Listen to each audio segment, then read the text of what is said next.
Friday Night Frenzy on News 18. High school football from where you live. Welcome to the Friday Night Frenzy. He's Ross, I'm Rob, and we begin tonight's show with a Hoosier Conference slugfest at Rensselaer between the Bombers and West Lafayette Red Devils. At least it appeared it was going to be. Yeah, absolutely. Class 3A, 5th-ranked West Lafayette versus Class 2A, number 1 ranked Rensselaer.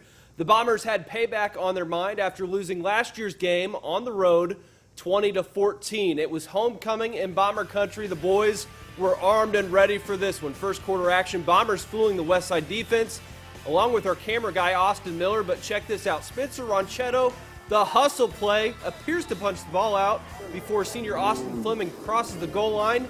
Check it out one more time. He does, but the officials have the last vote.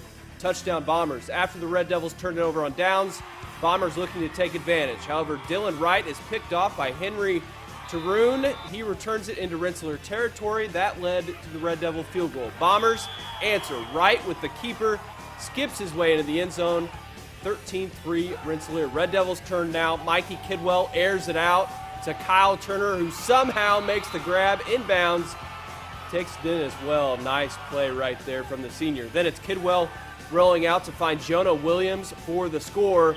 Bombers would go into the half with a 13-10 lead. Second half now. Bombers driving. It's Wright again, finding his way in for the touchdown. Ensuing Red Devil possession. Kidwell under pressure rolls out, picked off on the play. Bombers score 2 plays later, and that would be the end of this one. 40-17 is final. Papa Bolin, you can sleep easy tonight. Yep, CC trying to keep pace in the Hoosier Conference with Rensselaer now hosting Tipton, the team that eliminated them last year in the tournament. On Central Catholic's first possession, Jackson Anthrop takes the handoff and slips past the D for the score. Tipton's ball now, and quarterback Kellen Woods finds a streaking Sam Gutierrez for a big gain. CC with the ball now again, and it's Anthrop once again making it 14-0 advantage Knights. Not much of a contest there. At the start of the second quarter, Tipton's Woods lobs it up to Gutierrez in the end zone for a touchdown, making it 14-7 at that point. Knights with the ball. Avery Denhart hits Luke Fusiak in the flat, and he will not be stopped, and neither will the Knights. Central Catholic gets their revenge by a final of 56-7. Luke Fusick, I don't know who was at that game, but Luke Fusick. We don't want those people mad at us. To the North Central Conference, we start at Richmond. Mccutcheon making the 2-hour trip, as did Reuben. The Red Devils get on the board first, following a long kick return. Josh Thals connects with Dre Davis for the touchdown. Mavs in trouble? Maybe, maybe not. Richmond did a good job of containing McCutcheon's ground game, so they go to the air. Aaron Phillips dumps it off to Chauncey McGee. He's got a convoy of blockers and acres of space. Touchdown, 7-6 Mavs lead. Look at this hole. Second quarter, Richmond up 12-7. Blake Elming, see ya. Doesn't matter how long they've got to go. He finds pay dirt. 94-yard touchdown. McCutcheon goes on to win 56-12. Harrison was also on the road tonight up at Huntington North. The Raiders looking for their 4th straight win. Vikings led the Raiders 15-14 at the half.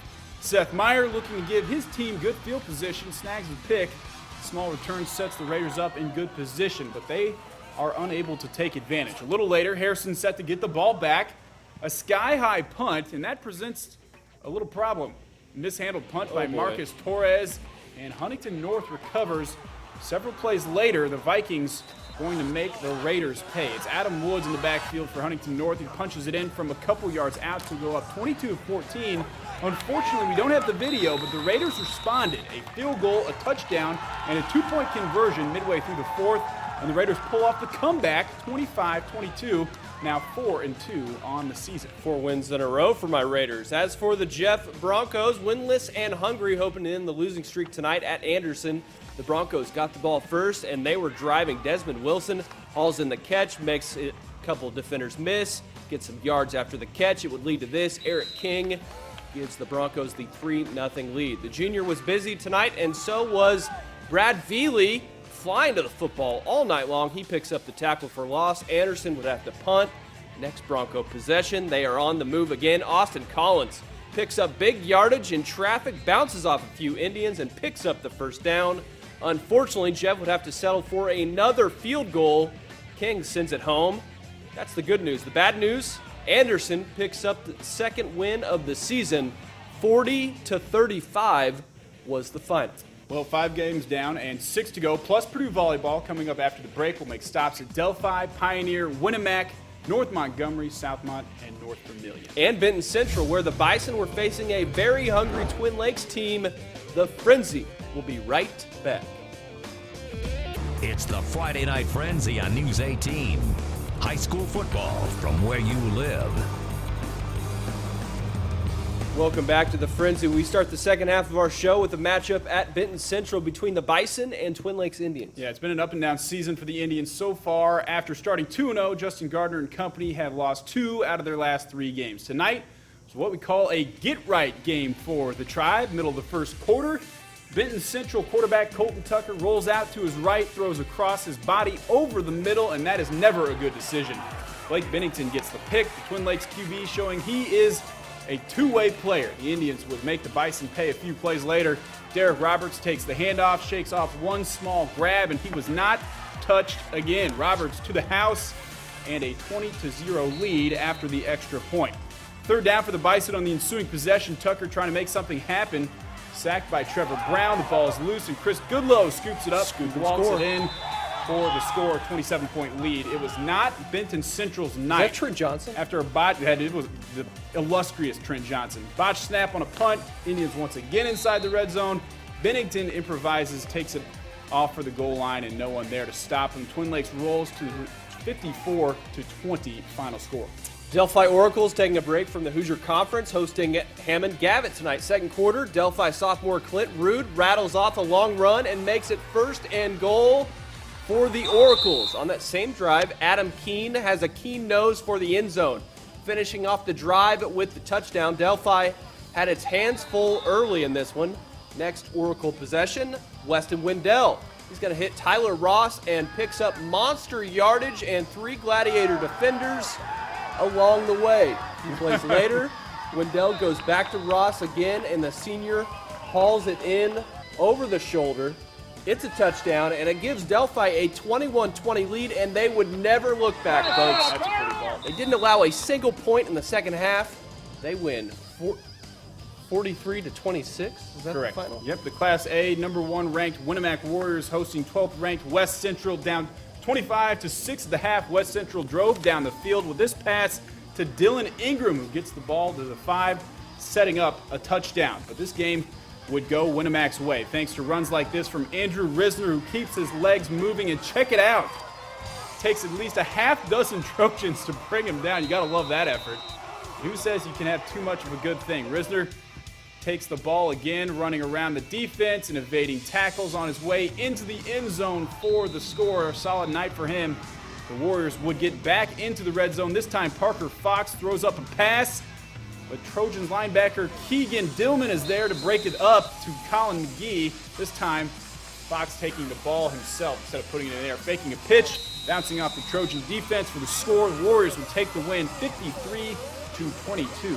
North Montgomery charged up to play Crawfordsville. The Chargers' first attempt at a touchdown tonight was a big pass to number 10, Alex Parsons. Alex gets blocked by 21, Chandler Snow right there.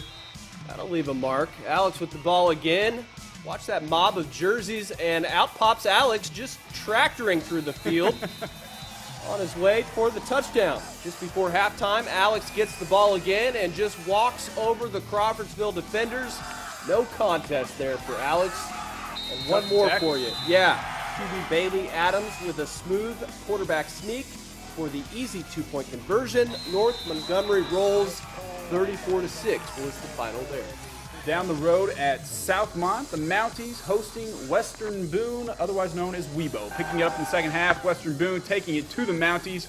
Middle linebacker Zach Martin swats Boone well over like it's his job. Well, it is his job. Southmont just being out-muscled by Western Boone. Zach Martin just pummeling the Mountie defense, grabbing an easy first down.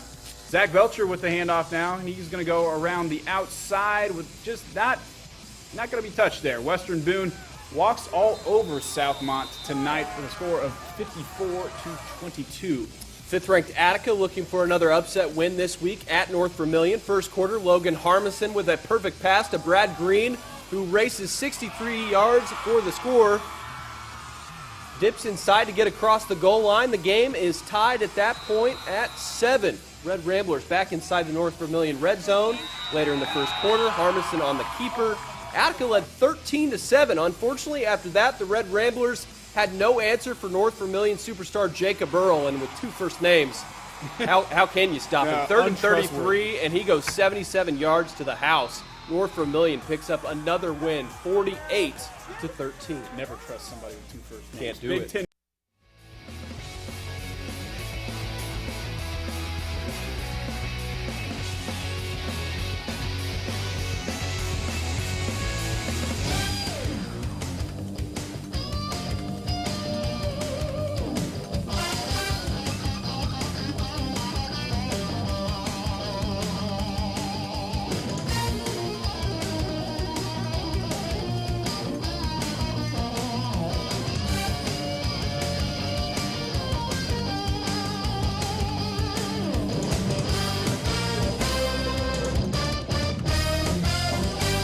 Welcome back to the jazzy Friday Night Frenzy, apparently. Making his first appearance on our show this season, Delphi head coach Josh Strasser.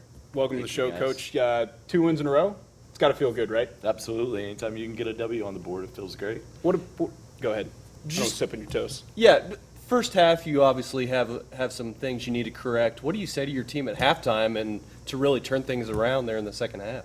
Well, we just got in at halftime, had to get our defense settled down a little bit, figured out where we were able to make some stops, and defense settled down, played great, shut them out in the second half. Did it have anything to do with the fact that it's an opponent you're maybe not as familiar with? What's that like when you go into a game and it's a team you just don't know as well? Well, it's really a team that you don't have any common opponents, you don't know much about, and they're also running offense that you haven't seen in the regular season yet either. So makes it difficult on the defense. Last year it was Garrett Johnson. Tonight it's Clint Rude, 37 carries for 300 yards. Just how big was he for you guys tonight? Beast mode tonight. The guy just wanted the ball. He was getting, first down after first down for us, and we just had to ride the horse. How nice is it to have a guy like that you can just depend on? I mean, you literally just hand it off to him, 37 times? Yeah, absolutely. It's great. Weston Wendell's been playing great this year, and, it just kind of pick our poison with what we're going to do. Tonight was a running game, and, we ran behind our line, and they did a great job, and Clint finished it off. Lots of momentum going into next week. That's the good news. The bad news, you've got Rensselaer on the schedule next. Not sure if you saw what Rensselaer did to West Lafayette tonight, a school that you like to keep tabs on, but talk about facing the Bombers next week. Rensselaer is a loaded team. They're senior-dominated team, and they're a team that you've got to play some ball security with, ball control, work the clock, try to get it to go in your favor. But, you just go with your game plan and see what you can do against them. Just looking at the schedule, you got Rensselaer, Benton Central after that, and Tipton after that. So schedule sets up a little nicer towards the end. Coach, congratulations on the win tonight.